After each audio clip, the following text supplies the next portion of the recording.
we step forward, cut down, down.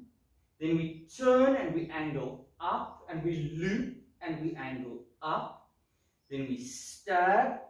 We twist the knife in that position and cut through. We stab, twist the knife in that position, cut through, cut up, chop down, stab, and then this isn't really part of the whole sequence, but from here I just like to add a back strike so that people are aware of you can use the butt of the knife as well as a weapon. Right, so let's do that again. So from here, we're moving forward.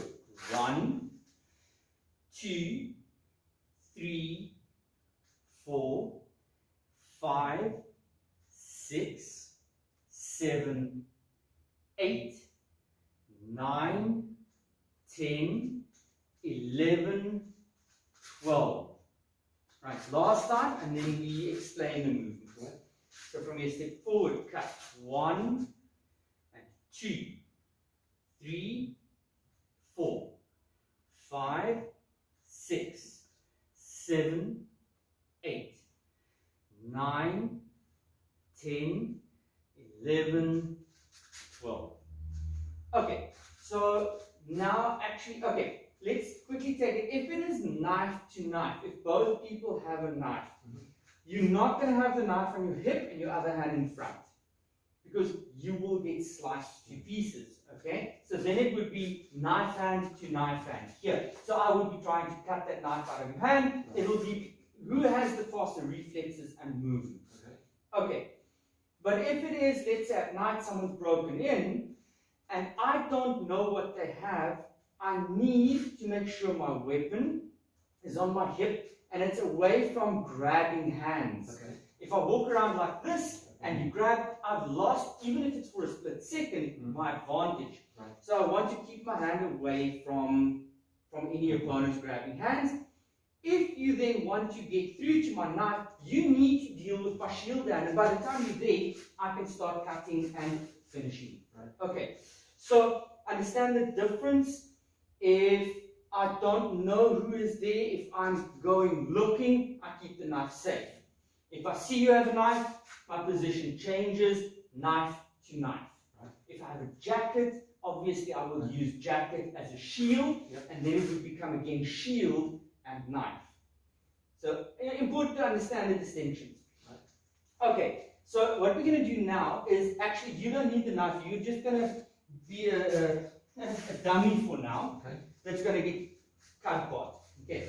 So the idea is that if I have a knife, this is partly not just to teach a person how to be a knife fighter, but it's also to make you scared of what a person with a knife can do. Because a lot of people think, oh, I've got some karate, kickboxing, taekwondo, whatever, I can fight a guy with a knife. If the guy with a knife knows what he's doing, you better run. You do not stay and fight someone with a knife. Now, let's look at it like this. Let's say I'm in this position here, your arms are up, you're in a threatening position, I'm going to take the knife and I'm going to cut. That's what the cuts are for. The cuts are like smashing through a forest and clearing a path. At the end of the day, I want to cut the arms to get you a stab. That is it. I want to put pointy end in your stomach. Done. Your arms are in the way, so I need to move and I need to cut. Something important to understand when cutting this person, you are now bleeding severely. Blood is an excellent lubricant. That means if I've cut you and you grab my arm, very easy to slip out. You can no longer get a firm grip on me. So there are all these things you've got to keep in mind when thinking of if you're facing someone who knows what they're doing with a knife. So the first two movements of the sequence is literally just to cut and then start stabbing. Okay? So that's these two. The upwards movements, they're not really that important for cutting. I mean, I could cut from the bottom here, but it will usually, this is usually the better strikes to cause damage. So why do we use the upwards movement? And that's to break out of a grip. So let's say you do grab my wrist, upwards movement. And then I come in again with horizontal, with my angled strikes down. So if if you're grabbing, my movement, this to in. So, exactly, yeah.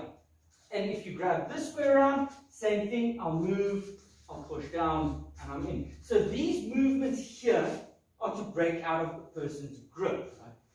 If we look at the horizontal ones, very simple. If you're grabbing my clothes here, very quick, short movement. So I want this to be very much understood by anyone who's learning self-defense. If you don't know the person you're grabbing, and you just look at me and you go, I'm going to, let's say it's road rage or whatever, some people are very aggressive, and you all of a sudden grab the person and he goes, bang. It's over. Yes. Interesting part there again, if it is someone who knows what they're doing with a knife, if I'm stabbing, I'm also twisting. If I only stab, the wound sucks closed, prevents blood loss. I twist, the wound tears open and there's more blood loss. So be it that I'm stabbing here, twisting and cutting, stabbing for the leg, twisting and cutting, those are all to open the wound. So imagine now you're facing someone with a knife or even a broken bottle and they do that to you.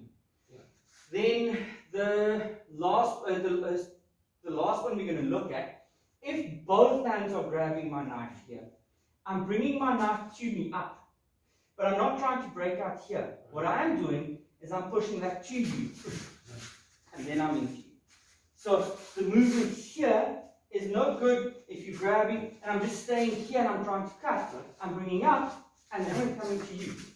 And you're basically in that knife. So psychologically, there's that threat of suddenly, if you grab, suddenly that's in your face.